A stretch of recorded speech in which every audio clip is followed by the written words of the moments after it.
All right, ladies and gentlemen, please welcome the members of the 1971 to 74 University of Winnipeg. Gentlemen, please wave when your name is called.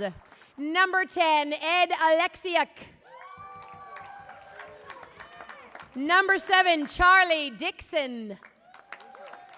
Number 6, Keith Doan.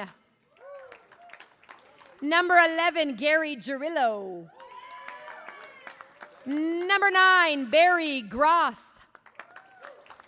Number 3, Gord Howard. Number 2, Larry Kich. Number 1, Randy Lawson. Number 2, Dave Leonard. Number 6, Tom McCormack. Number 4, Don Michalski. Number 3, Dan Paulson. Number 12, John Paulson. Number 5, Garth Pischke. Number 1, Larry Plenert. Number 8, Keith Wasilek. The manager, Dave Wilkinson.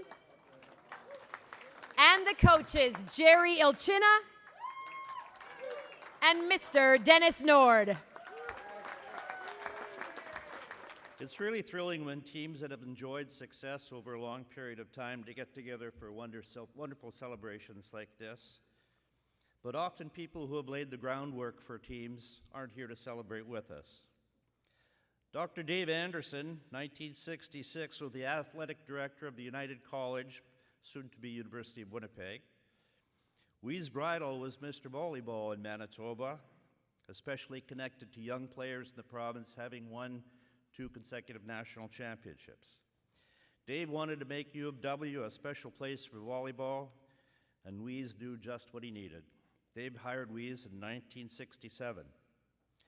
In 1968, 3 important things happened.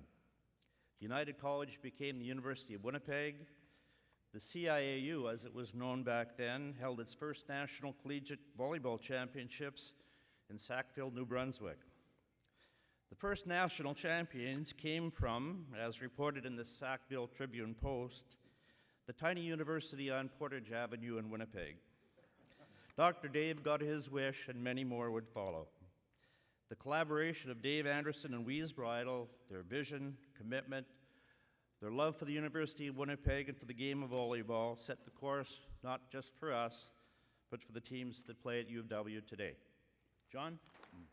Thank you, Dennis. I'm worried with having all these big guys behind me because I'm going to get heckled with this. But Wesmen Volleyball, 71 to 74, that was an amazing time in our lives. 31 different people made up the teams during those 4 years, and it is absolutely awesome for me to be along with over half of those group of these guys 40, 42, 45 years ago.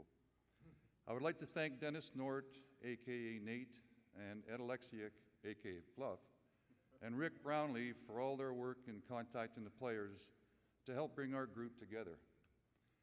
I know, Rick, you don't have a nickname yet, but these exceptional minds on this team created iconic names like Cookie, Wilkie, the Goat, Zeke, Zelmo, Chief, Greasy, and many more.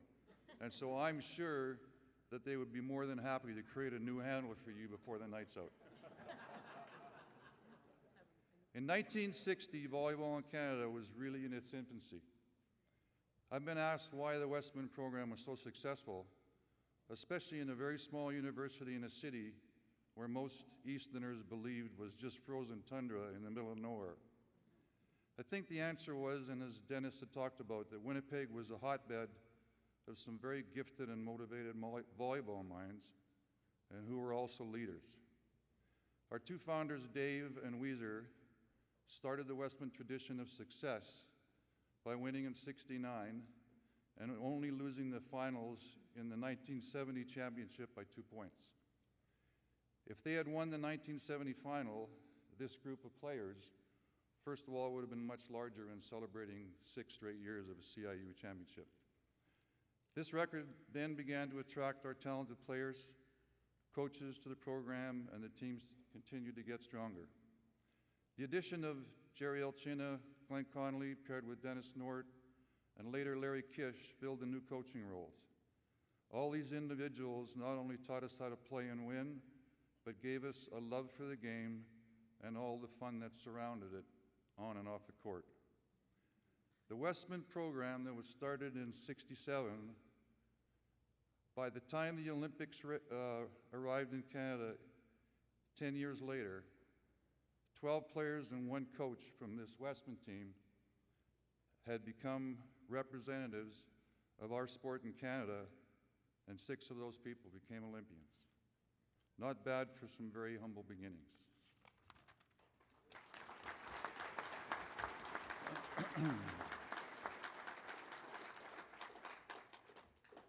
Two other people of note that contributed to our success were Dave Wilkinson, who did a terrific job fundraising for us and has traveled all the way from San Francisco to be with us.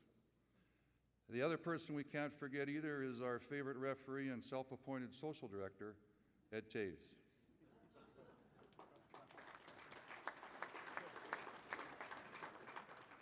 On behalf of all the players, I would like to thank all those individuals for building a program that allowed us all to be successful, taught us what hard work and friendship was all about, and gave us a time in our lives that would soon not be forgotten. Team members moved on to teach and coach at every educational level. 1 became the national team head coach, 2 became Rhodes Scholars, 1 was a city fire chief, 2 were lawyers, and many became very successful in the business community. Oh, and then there was Dennis. Well, we almost batted 1,000.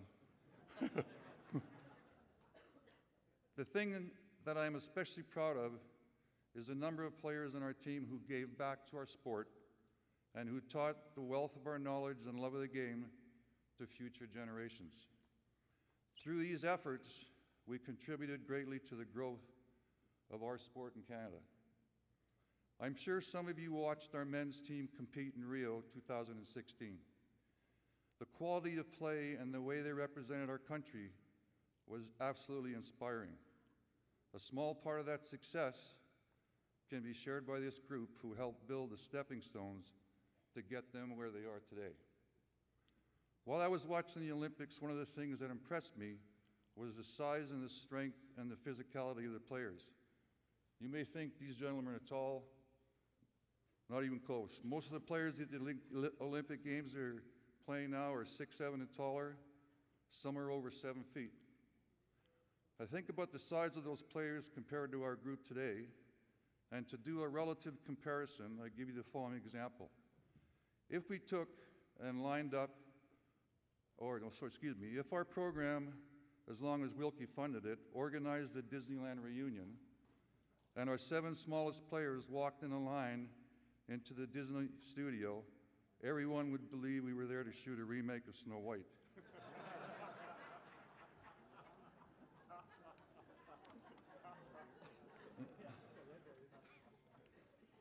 I would personally like to thank my coaches and teammates for an incredible experience, to Rick and the Manitoba Sports Hall of Fame for the honor of our induction, to now be included as part of an organization that recognizes achievements in all sport makes this truly an exceptional time for our team. Thank you for the recognition of what we were able to accomplish.